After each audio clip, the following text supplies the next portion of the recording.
after that, that was an incredible expense. And if you're not factoring that in and you take yourself up to 58%, one roof incident, one plumbing incident, God forbid one medical incident, and you guys are in trouble. Something's not getting paid. The car, power, house, something. So really, really think about that when you come to meet somebody. What is your comfort zone? Okay? And then don't mess with your mind. Don't go see something. When Lucretia and I talk to you and we tell you, you know, you can afford $1,700 a month, and then you go and look at a house at $375,000, and then you love that house. And now you're gonna think every way you possibly can to get that house, you know? But it isn't worth that house to be house rich and cash poor. So set your expectations, and then don't go outside. Don't look at something that's gonna make you wanna push it. You know, don't put on the $10,000 wedding dress if you can only get, you know, the $2,000 wedding dress. Because the $2,000 wedding dresses are never gonna look like that $10,000 wedding dress. It just isn't.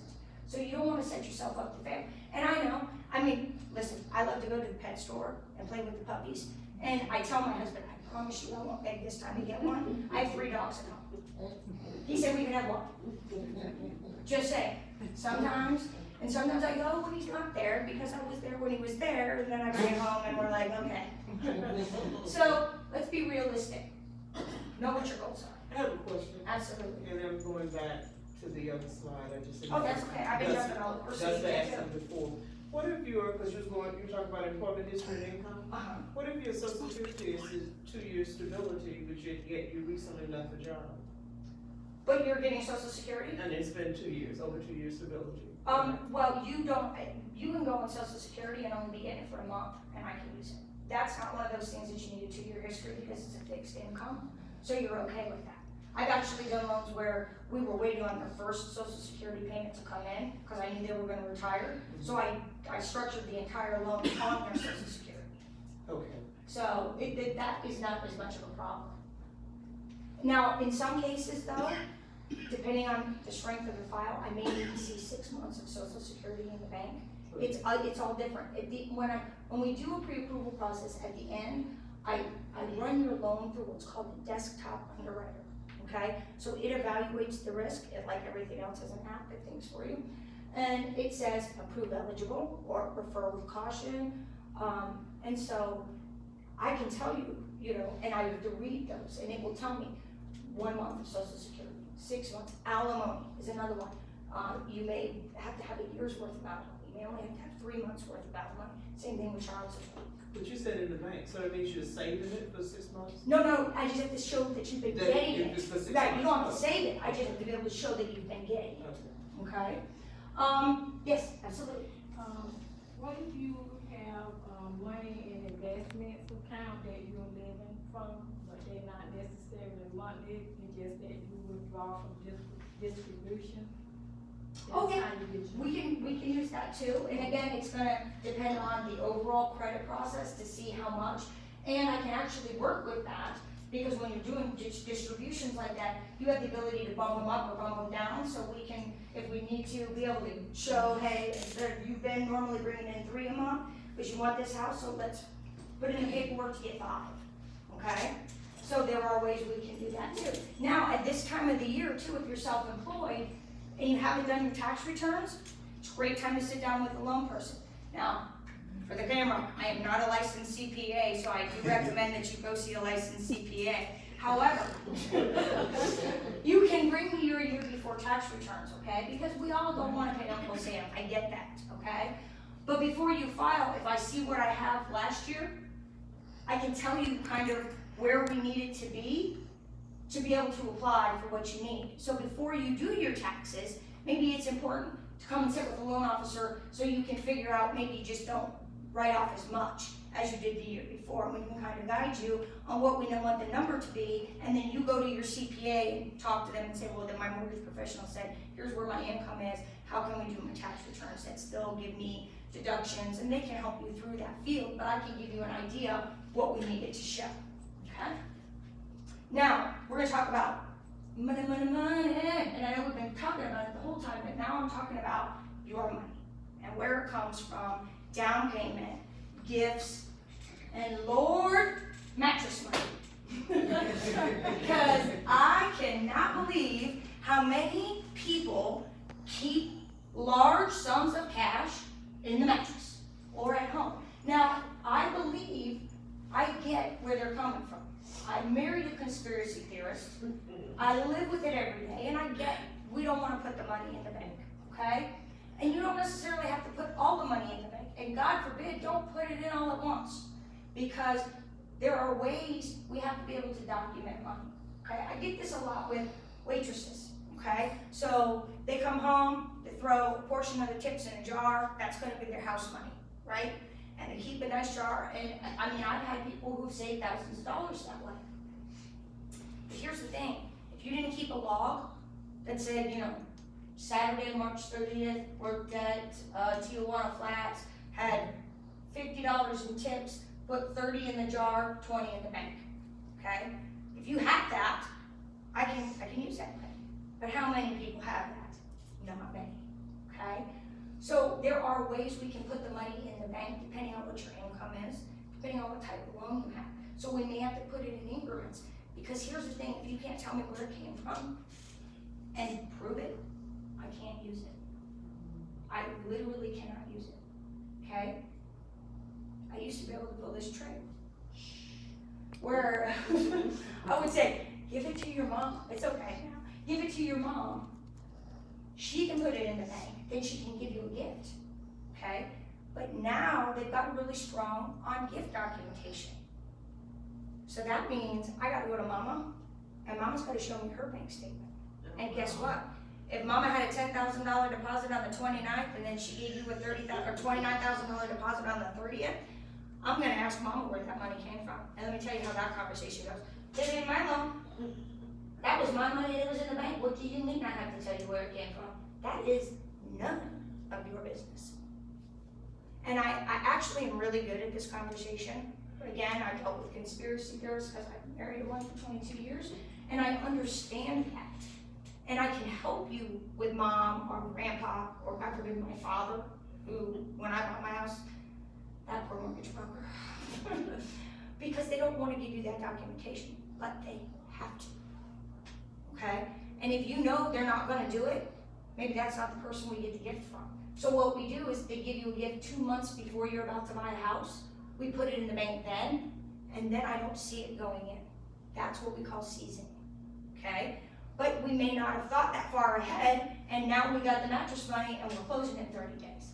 So there's ways to put it in portions, a couple $100s at a time, just depending, and then that won't raise a red flag, okay? But that conversation is so important, okay? Money from overseas, parents who live in other countries. Had one of those last year. Her parents gave her $50,000. They were Greek.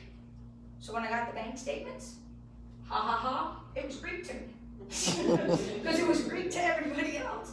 I had to have that stuff translated and notarized. And that isn't something I can do like this, because I don't know a lot of people who speak Greek. Actually, my head of processing, Mary, ended up saying to me, Elizabeth, did you know I'm fluent in Greek? So she was able to actually, translate all of that for me. I got lucky in that shop. But there have been times where we had to pay somebody to do that. Arabic, they had to pay $150 to have their bank statements translated and notarized. And it took a week or two. So I would much rather know that in the first week than the third week, okay? So when I say prepare the resume for where you've lived, prepare the resume for where you've worked, prepare the resume for where the money's coming from. Let me know so I can maneuver those waters for you guys. Okay, now, not all of us have money to be able to put down 10%, 5%, 3%. So can we help you there? Yes, we can, okay? As I told you guys, I've been in the industry for 22 years. I worked with all of these programs, okay? And they're good programs, okay? The one I use the most is this program. Okay, the state of Vermont. Now, each county and each city, they have their own down payment assistance programs.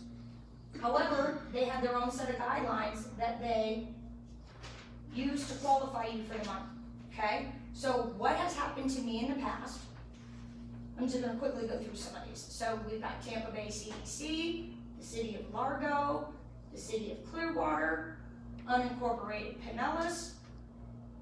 So when I tell you guys, TDDC, the city of Tampa, the county of Hillsborough, the WIN program, the reason why I don't always use, I try to stay away from these guys is one, it limits where you can look, okay? So if you're getting down payment assistance from the city of Tampa, you have to buy in the city of Tampa, okay? So where you're looking for may be in the county of Hillsborough, not in the city. So it can limit where you can buy, okay? I told you guys I like the state program because that is the state. That allows us to lend to you anywhere in the state, okay? Right now, in Hillsborough and Pasco, there's $15,000 available in down payment assistance. If you live in the house for 5 years, fully forgiven, okay? It is a fantastic program. There are income limits that go with it, there are credit score requirements that go with it, and there's debt to income limits that go with it. However, they underwrite to our guidelines, which means if I approve you, you're getting the money, okay? What I have had in the past, I'll give you a couple quick stories. They all underwrite differently. So I had Hillsborough County, I had a young boy who was buying his house. He had gotten out of college. His mama was sending him a couple $100 every month for groceries. Because that's what moms do, right? You're struggling and trying to help you. I don't count that as income. They did. Put them right over the income limit. You know when I found out about that? A week before closing. Because they don't care. They don't feel your sense of urgency. They're giving you money. So you're on their time, okay? I had another instance this was Hillsborough, and it was the gentleman who owned the house was a retired plumber. He had been a master plumber in the state of New York for over 35 years. When the Hillsborough County inspector came into the house, he noticed there was a new water heater put into the house. He asked the seller for the permit and something to show that he had a licensed plumber put it in. And the gentleman said, well, I put it in. He said, well, are you a licensed plumber? He said, well, I'm a retired plumber with 35 years of experience. I can put in a hot water heater. The Hillsborough County said, nope, yank it out. You gotta pay somebody and I gotta have a license in the state of Florida. You know what he did? From New York, he said, go pound sand, okay? So that buyer ended up getting a gift. And again, that came down to just before closing, okay? So I can't control what I can't control. So when we use those programs, I give you the warning. We can try and they're great and let's hope we get it. But there are things that they're gonna look at that I'm not. So that's why I like to use the bond money, because I know they're gonna approve to what I'm gonna approve to. It takes that factor out of, and believe me, there's a lot of that, okay? And you're gonna create a lot of it in your own mind because you're gonna be worried. You're gonna sign that contract, you're gonna go home, you're gonna wanna sit down and have a drink. You're gonna say, oh my God, I just signed away my life for $200,000, and you're gonna worry, okay? And you're gonna think about things. And if you're anything like me, I can create problems where they absolutely do not exist. So that's why when I was saying Lucretia's more than a realtor, that's when you should call, okay? If it's about the property, call Lucretia. If it's about the financing, call me, because we do this every single day, multiple times a day. So I can probably answer your question. And I always tell my buyers, I don't care if you've called me 20 times and you think you're someone, oh, Elizabeth is gonna kill me if I call her one more time today. I would rather that you call me one more time and let me ease your mind than sleep on it and call me hysterical the next morning because you've created something in your mind that I can help you with. Especially like your documents. I mean, hi, I can't find my tax returns, I don't know what am I gonna do? Am I gonna be able to click, blah, blah, blah. I can get them for you. You need transcripts. I haven't had my social security card, I don't even know what I did. I called, I applied, they said it's gonna take 30 days. No problem, I can use your W-2. okay? So you would have sat up all night thinking, oh my God, I have 30 days, I'm closing 3 weeks, and it would have been just as easy as that 21st phone call me saying, no problem. So call, okay? All through this, we're not just there for the beginning. We're there for the middle, we're there for the end, and we actually want to be there after that. We want to be able to help your kids. We want to be able to help your sisters. We want to be able to help your brothers, your mothers. We want to be able to earn not only your business, but the business of the people that you work around, because you were so happy with what we did and it wasn't easy, that you want to refer us business. So it means something to us. We're not too busy, as Lucretia said. You look on Facebook and you see how many listings she has. Oh, I don't want to bother her. Please bother her. Please bother me. Bother me. It isn't a bother, it's our job, right? Yeah, absolutely. It's our job. Okay, so we talked about these down payment assistance programs. Income limits, depends on household size, okay? Now, the income limit for the state bond program, if we back it with an FHA mortgage, and it's 1 to 2 people, is $63,900. This is for a different program. That's for a household of 1 to 2, okay? If you are 3 or more, it goes up to roughly $75,000, okay? If I back you with a conventional loan, it allows me to go up to $89,600, okay?